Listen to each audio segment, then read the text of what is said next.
Hello everyone, welcome back to my channel Study Path. Last time मैंने आपको exercise 3.2 के पहले 3 क्वेश्चन करवाए थे। आज हम आगे के क्वेश्चन करने वाले हैं।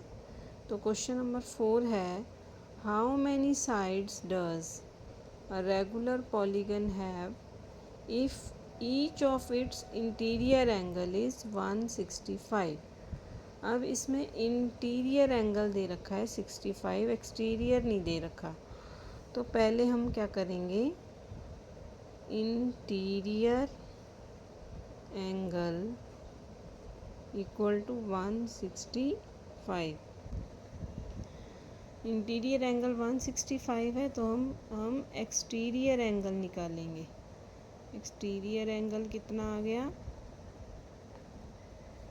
180 डिग्री। इसमें से 165 माइनस कर देंगे, तो 180 में से 165 माइनस किए कितना आ जाएगा, 15 डिग्री। अब हमारे पास एक्सटीरियर एंगल आ गया। अब हम वही फॉर्मूला लगाएंगे, number of sides equal to 360 degree divide by 15। तो 360 को हम 15 से डिवाइड कर देंगे। ये आ गया हमारे पास 24। तो नंबर ऑफ साइड्स हमारे पास कितनी आ गई, 24। तो ये आपका क्वेश्चन नंबर 4 जो है वो सॉल्व हो गया। अब हम चलते हैं नेक्स्ट क्वेश्चन पे। नेक्स्ट क्वेश्चन है, is it possible to have a regular polygon with a measure of each exterior angle as 22 degree. क्या ऐसा कोई पॉलीगन है जिसके हर एक्सटीरियर एंगल का मेजर कितना हो, 22 डिग्री। तो एक्सटीरियर एंगल दे रखा है हमें 22।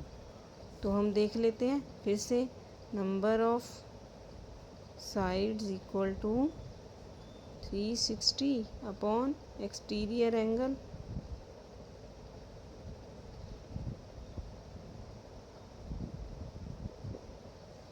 Three sixty upon 22। 360 को हम 22 से डिवाइड कर लेंगे, तो ये आ जाएगा 22 1 ज़ार। तो ये माइनस करके हमारे पास बचा 140, 16 माइनस करके हमारे पास बच रहा है 8.3। तो ये नंबर ऑफ साइड्स हमारे पास डेसिमल में आ रही है। तो साइड्स तो डेसिमल में नहीं हो सकती, इसलिए इसका आंसर क्या होगा, नो। अब इसका जो सेकंड पार्ट है, बी पार्ट, वो देख ले। बी पार्ट है, can it be an interior angle of a regular polygon. कि क्या 22 डिग्री जो है वो इंटीरियर एंगल हो सकता है पॉलीगन का। तो अगर ये इंटीरियर एंगल है तो हम एक्सटीरियर एंगल निकालना पड़ेगा, है ना। इंटीरियर एंगल हो गया हमारे पास 22 डिग्री। एक्सटीरियर कितना होगा फिर, एक्सटीरियर कैसे निकाला पिछले क्वेश्चन में, 180 में से 22 हम माइनस कर देंगे, तो ये कितना आ गया,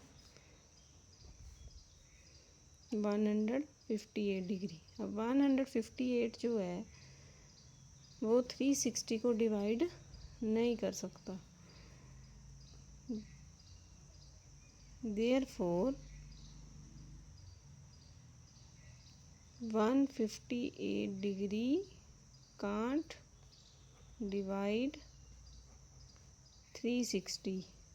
या हम कह सकते हैं कि 158 जो है वो 360 डिग्री का मल्टीपल नहीं है, therefore it cannot be an interior angle of polygon. तो हमारा 5th क्वेश्चन भी हो गया कंप्लीट। 6th क्वेश्चन है, what is the minimum interior angle possible for a regular polygon and why minimum पूछा है। तो हमें पता है कि an equilateral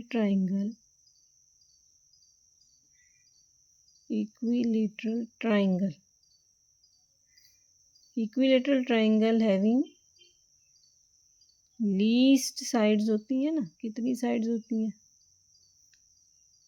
3।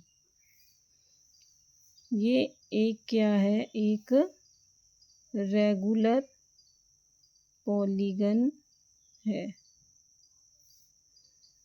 N equilateral triangle is a regular polygon having minimum और इंटीरियर एंगल 60 डिग्री। तो मिनिमम इंटीरियर एंगल कितना हो गया? 60 डिग्री। अब इसका जो नेक्स्ट है बी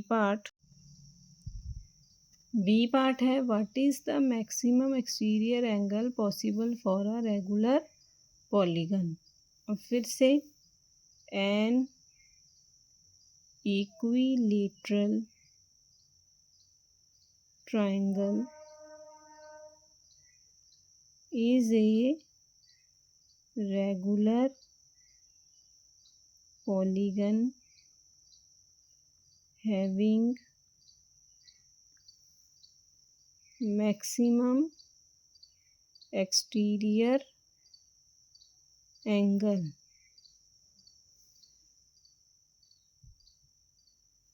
क्यों? क्योंकि एक इक्विलेटरल ट्राइंगल या कह लो कि एक सबसे छोटा पॉलीगन कौन सा है? इक्विलेटरल ट्राइंगल, जिसकी साइड्स कितनी है? 3। अब ऐसा पॉलीगन जिसकी कम साइड्स हों उसका जो एक्सटीरियर एंगल होता है वो सबसे बड़ा होता है। तो अब हम इसका एक्सटीरियर एंगल निकालेंगे, कितना आएगा? हमें पता है कि इक्विलेटरल ट्राइंगल में इंटीरियर एंगल कितने का होता है? 60 डिग्री का। तो हम एक्सटीरियर एंगल के लिए 180 में से इंटीरियर माइनस कर देंगे, कितना आ गया? 120 डिग्री। तो इसी के साथ डियर स्टूडेंट एक्सरसाइज 3.2 ख़त्म हो गई। अगर आपको वीडियो अच्छी लगी हो तो लाइक, सब्सक्राइब, कमेंट करना ना भूलें। बेल आइकन को ज़रूर दबाएं ताकि आपको अगली वीडियो का पता चल सके। Okay students, bye bye.